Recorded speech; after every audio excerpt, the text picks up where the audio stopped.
പെട്രോളിൻ്റെ സെസ് വർദ്ധിപ്പിക്കുമ്പോൾ പറഞ്ഞത് സാമൂഹ്യക്ഷേമ പെൻഷൻ മുടങ്ങാതെ കൊടുക്കാൻ എന്നാണ്. കെട്ടിട നികുതി വർദ്ധിപ്പിക്കുമ്പോൾ പറഞ്ഞത് കെട്ടിട നിർമ്മാണ തൊഴിലാളികളുടെ പെൻഷൻ ഇനി മുടങ്ങില്ല എന്നാണ്.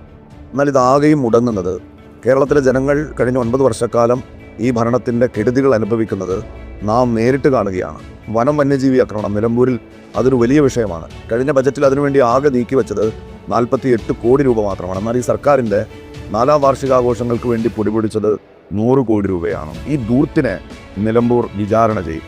ആ അർത്ഥത്തിൽ ഐക്യജനാധിപത്യ മുന്നണിക്ക് വലിയ വിജയം ഉറപ്പാക്കുന്ന പ്രതികരണങ്ങൾ ജനങ്ങളുടെ പക്ഷത്തു നിന്ന് ലഭിച്ചുകൊണ്ടിരിക്കെ ഈ ചർച്ചകളെ ആകെ വഴിതെറ്റിക്കാൻ ഇടതുപക്ഷം വർഗീയതയെ കൂട്ടുപിടിക്കുന്ന കാഴ്ചയും നമ്മൾ കാണുകയാണ്. ഐക്യജനാധിപത്യ മുന്നണി മുമ്പൊരിക്കലും കാണാത്തവണ്ണം ആവേശകരമായ കെട്ടുറപ്പോടുകൂടിയുള്ള പ്രവർത്തനങ്ങൾക്കാണ് നേതൃത്വം കൊടുത്തുകൊണ്ടിരിക്കുന്നത്. മുഴുവൻ മലയാളികൾക്കും വേണ്ടി നിലമ്പൂരിലെ ജനങ്ങൾ പിണറായി സത്തോട് പ്രതികാരം വീട്ടിയിരിക്കുന്നു എന്ന വാർത്ത 23-ന് കേരളത്തിലെ ജനങ്ങൾ കേൾക്കും എന്ന ശുഭാപ്തി വിശ്വാസത്തിലാണ് നമ്മൾ ആകെയുമുള്ളത്.